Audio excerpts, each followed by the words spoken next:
Trust me, if you're in a CISO role and you're engaged at an executive level, there's going to be a lot of opportunities to get triggered. And if you can't control and monitor it and learn to let things go, it's going to harbor and cause a lot of issues and cause you not to be productive or show up the way you need to. Welcome to Life of a CISO. I'm Dr. Eric Cole, your host, and we'll be taking you on a journey each week on what it takes to be a CISO and what are solutions that you can implement today if you are currently a Chief Information Security Officer or if you want to be one in the future. This is Life of a CISO.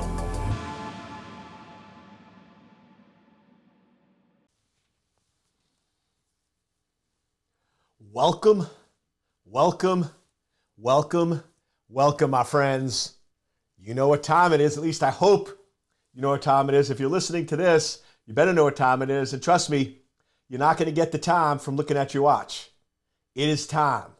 It is time, my friends, for Life of a CISO with yours truly. Dr. E is in the house. So you ready? Here we go. One more time. Everybody's still in line. Here we go now. Right? I think we need to start adding some singing and dancing, right? Because here's the craziest thing. It is funny how simple things can change your perspective. Just by going in, and I've done this where I was going to say people think I'm crazy, but you've probably figured that out if you've been watching me for my 300th episodes or so. I think we're at 307 or something crazy like that. We've been going for multiple years, haven't missed a single week and don't plan on it. As always, if there's any messages I can give to you or any information, always drop a note. But as I was saying, it's crazy how sometimes little things can shift your state. Like I'm sometimes in the office and it's funny, even with all the mindset work and everything I've done in being a world-class CISO, you can still sometimes get triggered, right? You can still get that email that you're just like, right? You just sort of close your eyes, take a breath. And it's funny because if you don't deal with it, it will actually bother you. It could actually impact your entire day. And I've started noticing this where I'll hang out with friends or grab dinner or meet people and they're a little upset or frustrated. I'm like, what's going on? You seem a little stressed or you seem a little anxious. And they'll go in and say something like, yeah, you have no idea what happened. And I'm like, well, tell me. And I'm thinking it's something huge. And now, to them it was. I'm not downplaying it. But they start telling me and I'm like, and when did that happen? Like, oh, it happened this morning, probably about 9:30, 10. So I'm like, a single email 6 hours earlier basically made the 6 hours after that not productive, frustrating, angry, and giving off negative energy. It's just like, it's crazy, right? But here's the craziest part. We've accepted that as normal activity. And we've been trained by society that that's how we're supposed to act, right? We're supposed to get triggered and all this stuff. But my question is, let's call BS on this stuff, my friends. World-class CISOs. Trust me, if you're in a CISO role and you're engaged at an executive level, there's going to be a lot of opportunities to get triggered. And if you can't control and monitor it and learn to let things go, it's going to harbor and cause a lot of issues and cause you not to be productive or show up the way you need to. So I'll let you in on a little trick. The way our mind works is the longer we let our mind think about a certain thought, we are telling it that that is important.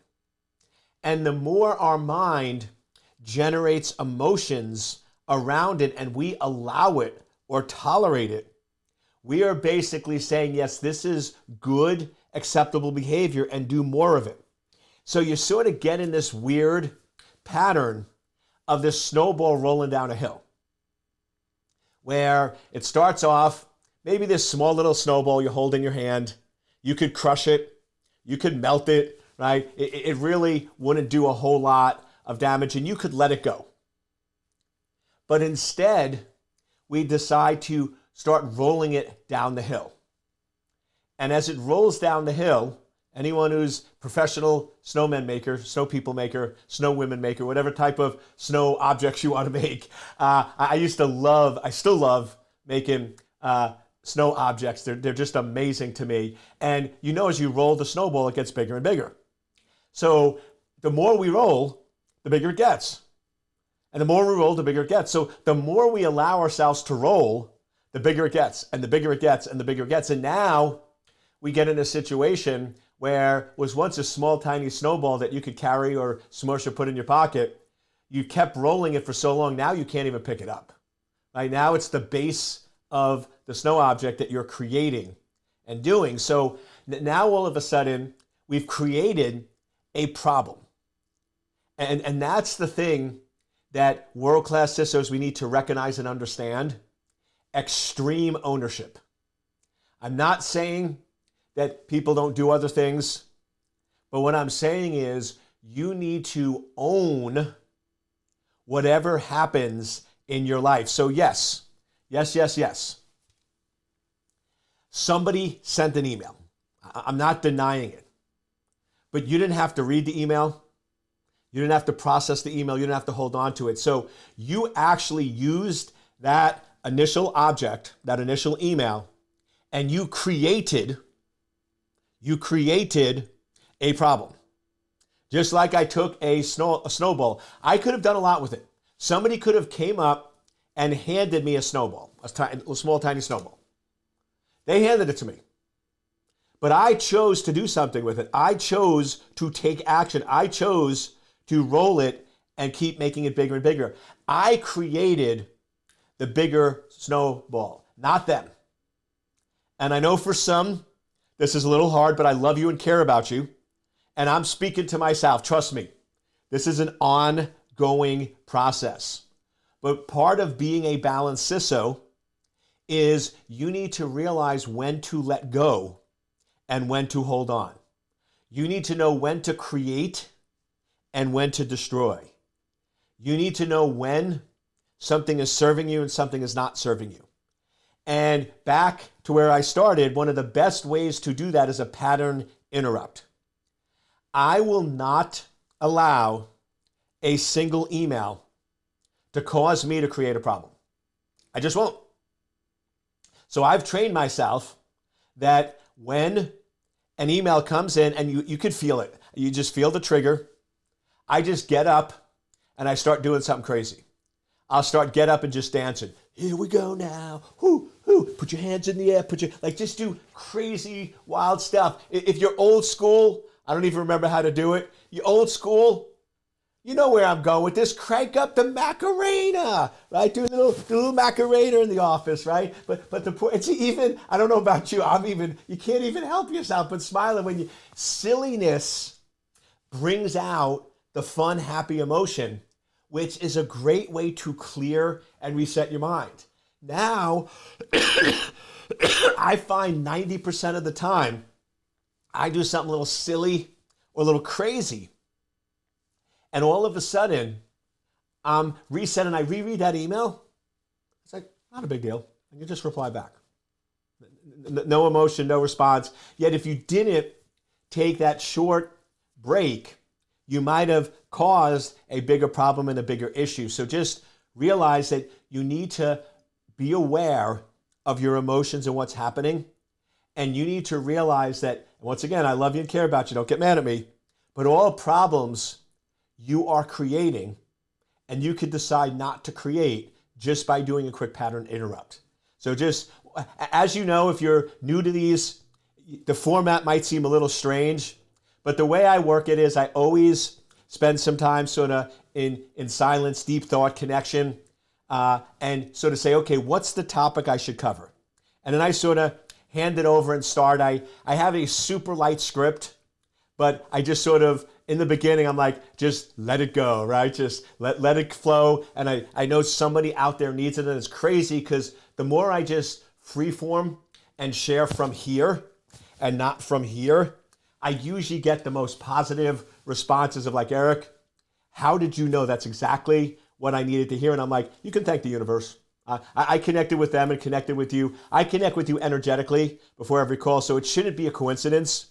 that sometimes and more often than not, the topics I seem to cover in the beginning, you were like, wow, that's exactly what I needed to hear. So with that context, let's jump back. Sorry, this cold, nope, I'm not going to say cold. This random form of communication that my body is partaking in that you might call a cough seems to be coming and going, but I'm not going to stop. Right? I waited a few days and I'm like, I got to record some episodes. I'm not missing episodes. I'm not falling behind. So we're just going to keep rocking and rolling. And I hear the communication from my body and I'm giving it the love that it needs so we can actually get done with this interesting piece of communication, right? How's that for creative language? So we're talking about being a balanced CISO. And if you're watching these in order, this is part 2. And last week, we went in and really talked about being a balanced CISO means you're imbalanced. You never want to be perfectly imbalanced, maybe for a second, but any duration. Why? When you are perfectly balanced, you have no energy. You have no focus. And if you really want to put it properly, if you are perfectly balanced for too long, you're dead. Because there's no energy. And you need energy to be alive. The energy comes from the swinging of the pendulum. And the more you pull it back, the more energy you get. So our job is to constantly figure out, okay, what's that max point where we focus on something and then let that go and focus on the next area. So it's sort of, we have all these different pendulums. And one of the big pieces that is completely out of balance right now is CISOs are not really CISOs. A CISO has the title, but they are not part of the executive suite. And I just saw this. I went a few weeks ago to a very large Fortune 50 company. And I had meetings with some of the execs because I was helping them sort of understand, recognize, reorganize their strategic cybersecurity plan and really driving home this point of predictive analysis where attacks and breaches are going to happen, but they shouldn't catch you by surprise. You should basically know they're happening, have a plan of attack. The analogy I give is like the weather. If you are plugged in, you should never really be surprised at the weather. You should never be in a situation where you go out or you go on a vacation and you pack shorts and it's 30 degrees, right? Because the weather is telling you what's happening, and they do it 7 to 10 day forecast, fairly accurate. So you can know what the weather is, umbrella, snow boots, right? Whatever's there. And that's where security needs to get to, where you should be okay, like, okay, it's going to be a little rainy today. It's going to be a little sunny today, and have that predictive analysis. But it requires that you're plugged into the executive suite. So I go to this Fortune 50 company, and I go and I meet with the executives first. So I go to the corporate building, right? And you go to the top floor, and you can always tell in most of these Fortune 50 or these larger companies, because the more what I call pizzazz, right? You know you're getting up in the echelon rank. So you get off the elevator and you know you're on the executive floor. It's like marble and oak wood and right, super high end, like you're in a top-notch resort or hotel. So you know you're in the executive suite. And you have the big offices. Usually each one is in a corner. And each one is attached to their own conference room, their own support staff, EAs and all that. So like you definitely know you're there. And in one corner is the CEO.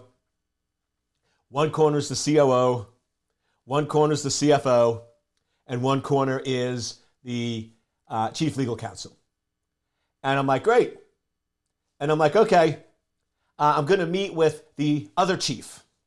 The chief information security officer. Where are they located?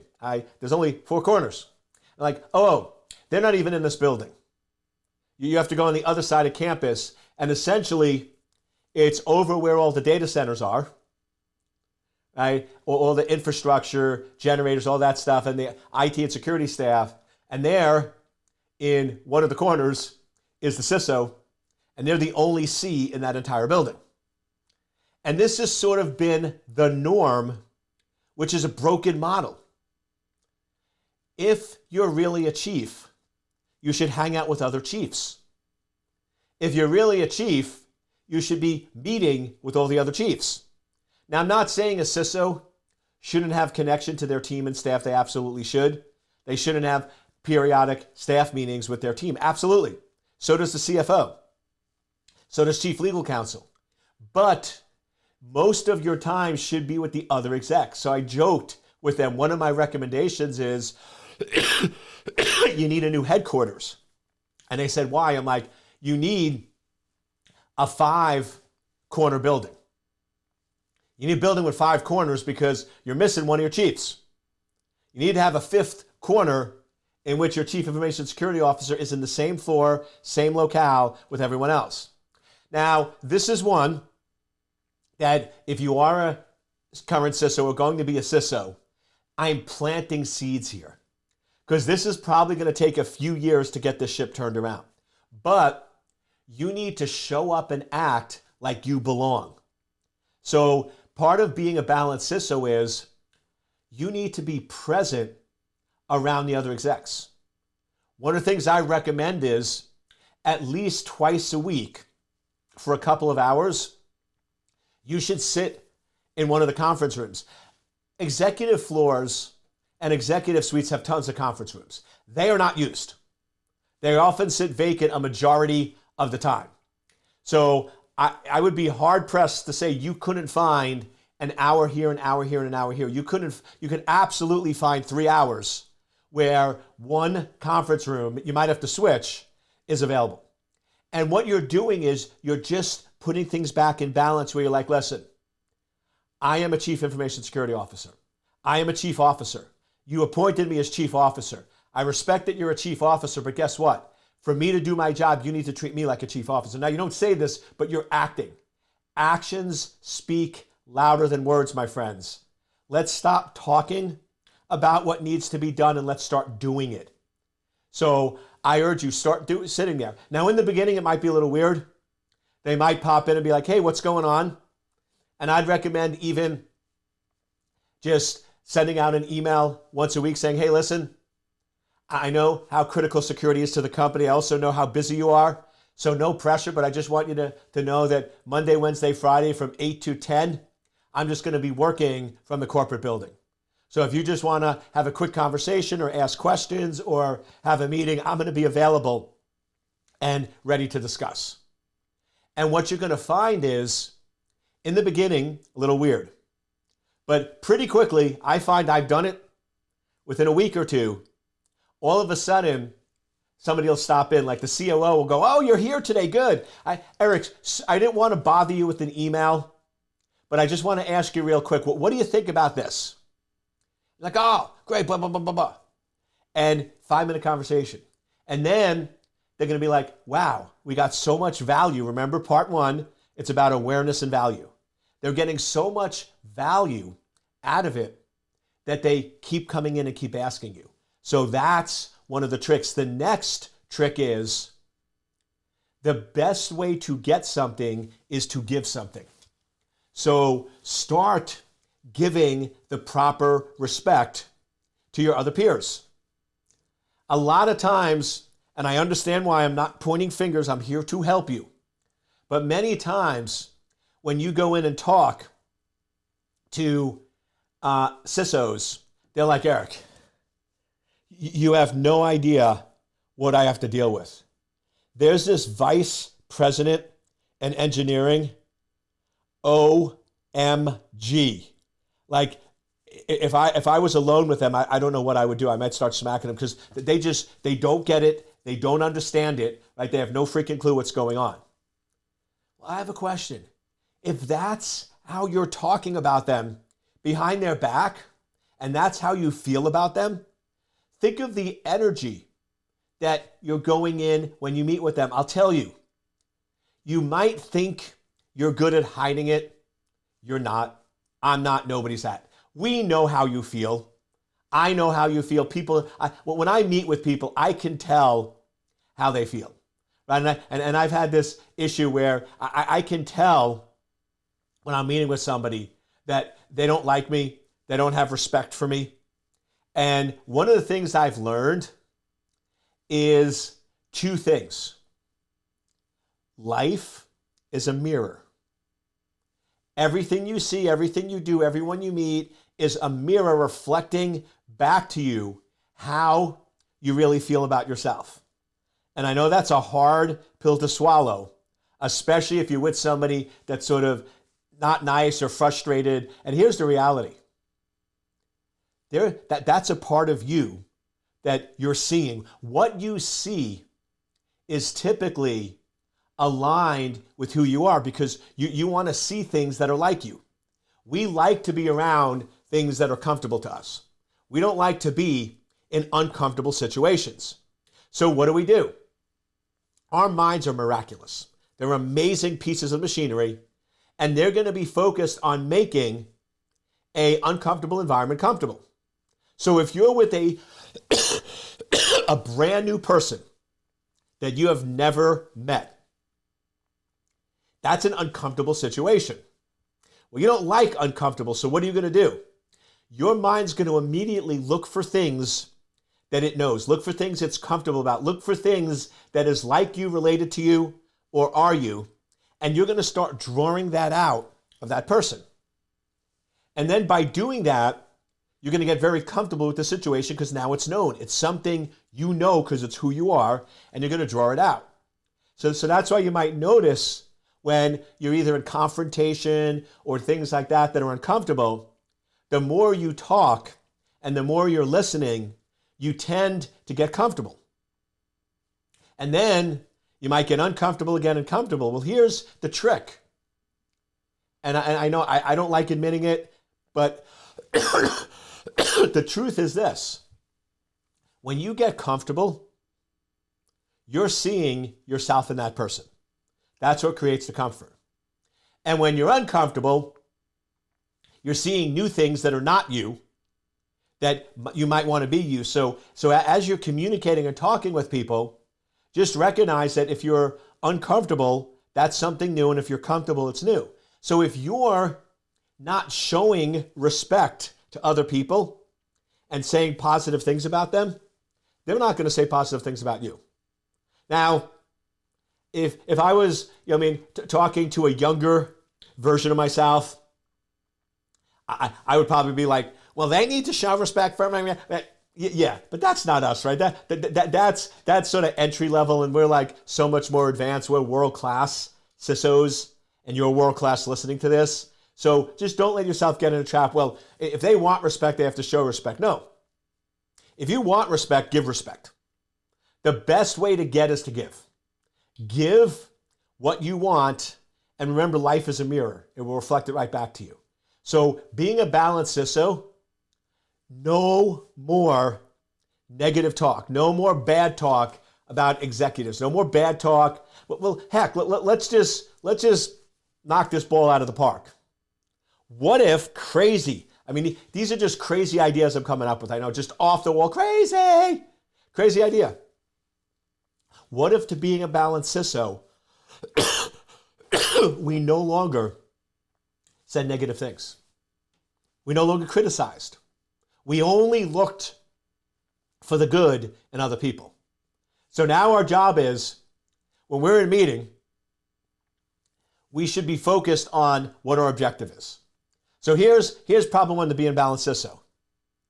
We often have meetings out of obligation and not of necessity. And what I mean by that is, unless you have an actual problem that you need to achieve or an outcome you need to get to, and you have a clear, concise way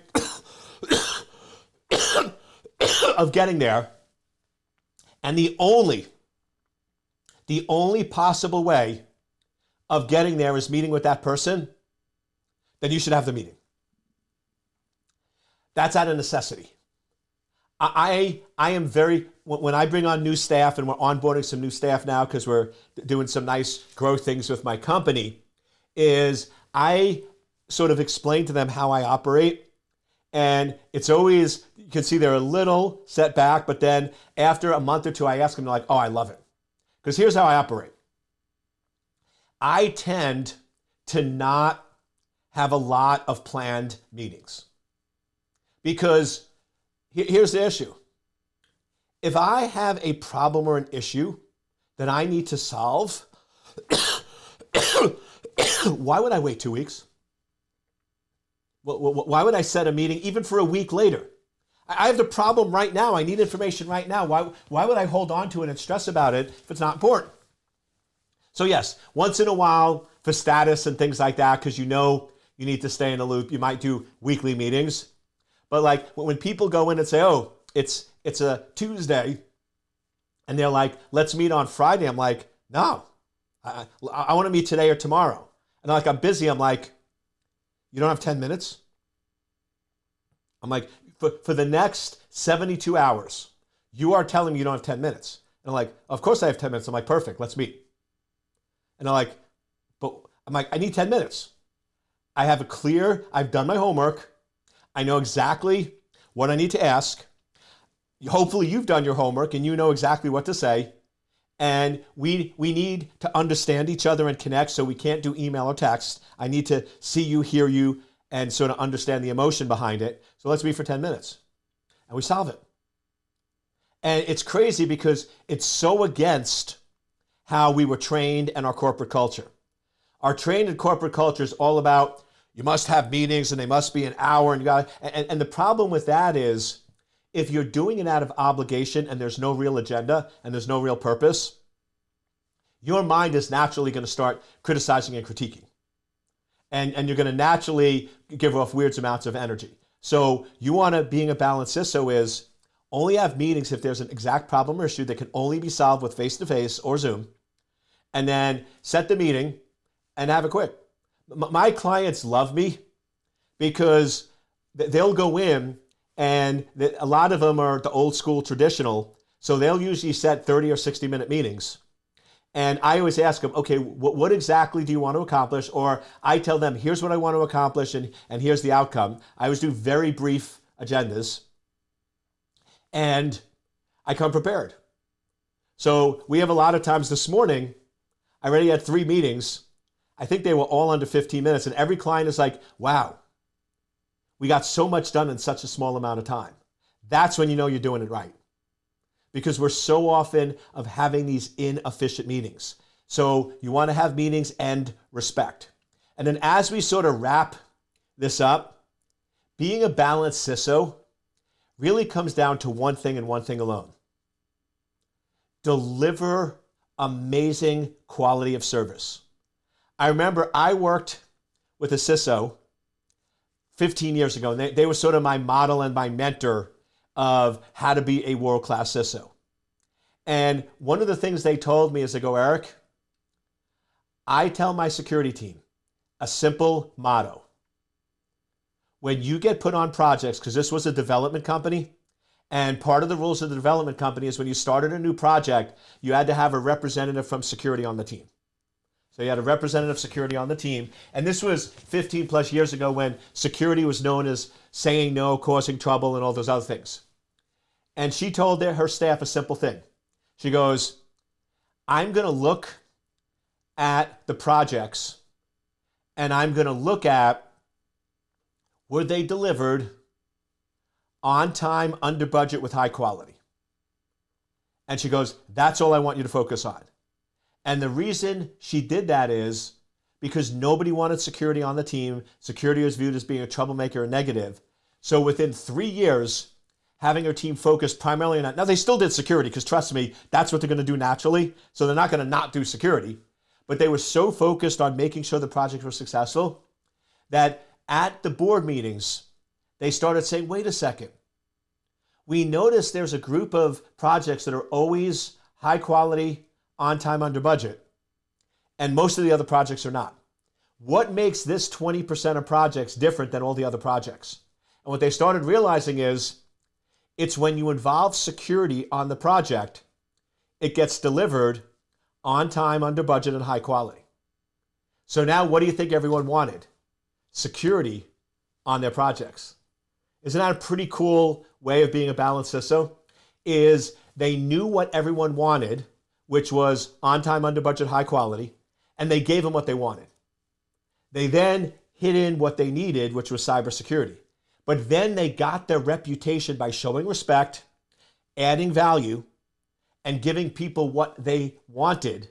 They all of a sudden built this reputation that now everyone was saying, when you involve security, projects work, and when you don't involve security, projects don't work. That, my friends, is where you want to get to as a balanced CISO. You want to be viewed as the person that makes things better, the person that solves problems, and the person that when you involve them is going to add so much value that it would be crazy for them not to include you on their project.